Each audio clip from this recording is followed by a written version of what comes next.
Bonjour à tous. Il y a quelques jours, j'ai reçu un commentaire sous une de mes vidéos. On m'a écrit « C'est facile de donner des conseils quand on n'a pas le sang qui pourrit ». Sur le moment, j'ai pas compris pourquoi on m'avait écrit ça. J'ai ressenti de l'injustice. Cette personne ne me connaît pas. Cette personne ne connaît pas ma vie, ne sait pas ce que j'ai traversé. En même temps, je me suis dit que pour écrire ces mots, cette personne devait être en souffrance.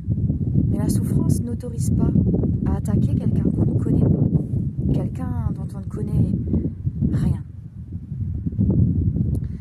Parfois, on reçoit des paroles blessantes, des jugements gratuits, de personnes qui ne connaissent rien de nous. Cela peut être blessant, mais cela m'a donné aussi envie de vous partager un peu de moi aujourd'hui. Depuis mes 16 ans, j'ai traversé de grosses épreuves de santé. J'ai eu un lymphome, c'est un cancer du sang, pour lequel j'ai dû suivre des traitements lourds, à savoir chimio et radiothérapie, suite à une errance médicale de plusieurs années. Ces traitements lourds ont eu des conséquences irréversibles sur mes veines, et plusieurs années après, j'ai dû subir un pontage veineux qui est relié à mon cœur. Et suite à ça, je vis donc avec des difficultés dans mon quotidien. Aujourd'hui, je vis avec un handicap invisible qui impacte ma vie de tous les jours. Moi qui étais professeur de fitness, de zumba, de danse moderne jazz, j'ai dû réinventer totalement ma vie professionnelle parce que les mouvements répétitifs intensifs au quotidien ne sont plus possibles pour mon corps.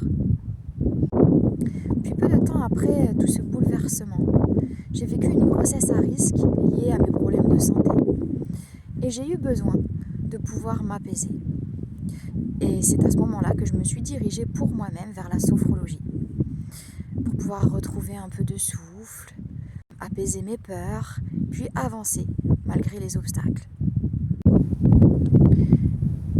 Je sais ce que c'est de vivre des étapes difficiles, des tempêtes émotionnelles, de ressentir de la peur, de la colère, de la frustration, de l'incompréhension, de ne pas voir son avenir, de ne pas savoir s'il va y en avoir un, de vivre dans le doute. Je sais ce que c'est de vivre des moments où l'on se sent totalement impuissant face à la vie. Et c'est suite à ça que je me suis dirigée naturellement vers une formation pour devenir sophrologue, afin de pouvoir partager ce que j'ai reçu et pour transformer les expériences douloureuses que j'ai vécues en quelque chose de positif, accompagner les personnes qui, elles aussi, traversent des moments difficiles, leur apporter de la paix, de l'apaisement et un espace pour se retrouver, se recentrer. Je continue de proposer régulièrement des cours collectifs de sophrologie avec stretching, renforcement musculaire, adaptés à mes capacités. Et pour moi-même, je continue de prendre soin de ma santé, de mon corps, en faisant régulièrement de la course à pied, en surveillant mon cœur et en adaptant mon rythme à ce que je peux faire. Alors non, mes conseils ne viennent pas d'un monde parfait. Ils viennent de mon histoire, de mes cicatrices, de mon chemin de reconstruction.